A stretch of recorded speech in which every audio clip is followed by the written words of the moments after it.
आली भाग्यलक्ष्मी। काशीताई, अन्यायाविरुद्ध लढण्याचं जे धाडस तुम्ही दाखवलं त्याबद्दल अभिनंदन। धन्यवाद। काशीताई, तेवढं मोठं पाऊल उचलण्याची प्रेरणा तुम्हाला कोणामुळे मिळाली? हल्लास ना तर नाक कापू। वयो खूप चांगली मुलगी आहे, मी तिला वाचवायला गेले कारण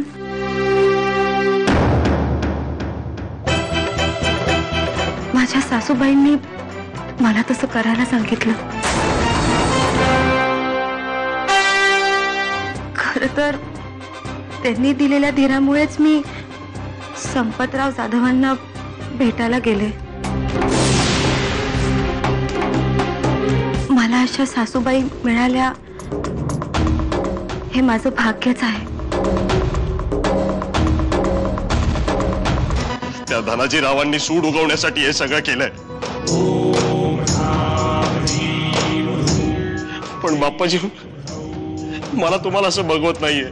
असं रडत बसू नकोस, सांग तुझ्या आई वडिलांना। जर त्यांनी मला इथून सोडवलं नाही तर मी आत्महत्या करीन। दिलीप काकांच्या रूम मध्ये ही चिठ्ठी सापडली। बघ रे।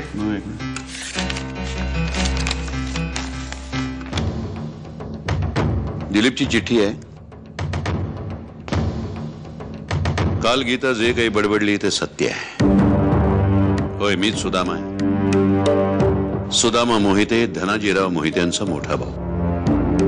श्री मी हे घर सोडून चाललोय हे शब्द खूप वृक्ष वाटले, बोचरे वाटले, तरी मला हे करावं लागतंय, कारण तुमच्या सगळ्या प्रश्नांची उत्तर देणं माझ्या ताकदीच्या बाहेर आहे। आपला दिलीप। अहो, त्या बाप्पाजीला अटक केलं ना म्हणून गावातले सगळे लोक खवळले, ते आपल्या घरावरती मोर्चा घेऊन निघालेत। काय? हो, मोर्चा? हो, एवढंच नाही तर आजपर्यंत गावात जे घडलं नाही ना ते घडणार आहे। काय? अहो, गाव बंद करणार आहेत। गाव बंद? सगळीकडनं आमचीच गोची झालेली आहे। हे सगळं केलं त्या काशीने, भोगाव मात्र आम्हाला लागतंय। धनाजीराव भाऊ, ते गाव बंद वगैरे काय? धनाजीराव, हे साहेब आपल्याला भेटायला आलेत, आपल्या गृहमंत्र्यांचे पीए। अरे वा, या। नाही, तेवढा वेळ नाही माझ्याकडे। साहेबांनी हा बुके आणि हे पत्र दिलं होतं ते द्यायला आलोय मी। कुठे आहेत काशी मॅडम? त्यांना अंधश्रद्धेविरुद्ध लढणारी स्त्री म्हणून पुरस्कारही मिळालाय। भाऊ, यांची काशीची भेट घालून दे। हो, या साहेब या।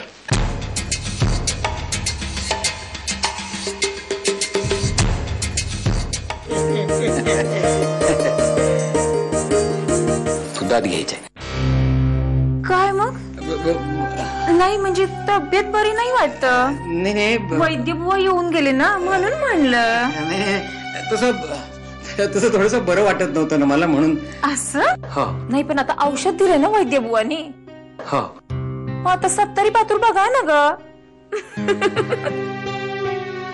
मी ऐकलंय समद काय तर म्हणे 70 पातूर म्हातार पण येत नाही। मला तुमचं अभिनंदन करायला पाठवलंय। तुम्ही वेळीच येऊन आम्हाला जी माहिती पुरवलीत त्यामुळे एक खूप मोठा गुन्हा होण्याच्या आत त्यावर खीळ बसली। त्यासाठी साहेबांनी तुमचे आभार मानलेत आणि या धाडसाचं कौतुक म्हणून एक पुरस्कारही जाहीर करण्यात आलाय तुम्हाला। बरं काशीताई, मी निघतो। येतो। नमस्कार, या।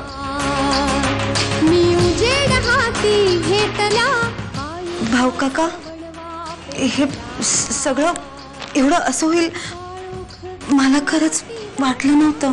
काशीताई, आता तुम्ही फार मोठ्या व्यक्ती झालात बरं का? नाही भाऊ काका, मला हे कोड कौतुक पुरस्कार काही नकोय। मी माझ्या छोट्याशा संसारात खूप सुखी आहे। पण बेटा, एक लक्षात घे, तूच जर माझं घर, माझा संसार, माझी माणसं करत बसलीस तर त्या असंख्य निरपराध निष्पाप जीवांनी कोणाकडे बघायचं? बेटा, आज उभा महाराष्ट्र तुझ्याकडे आशेने बघतोय। यशस्वी भव। मी उजेड हाती घेतला, आली आली भाग्यलक्ष्मी।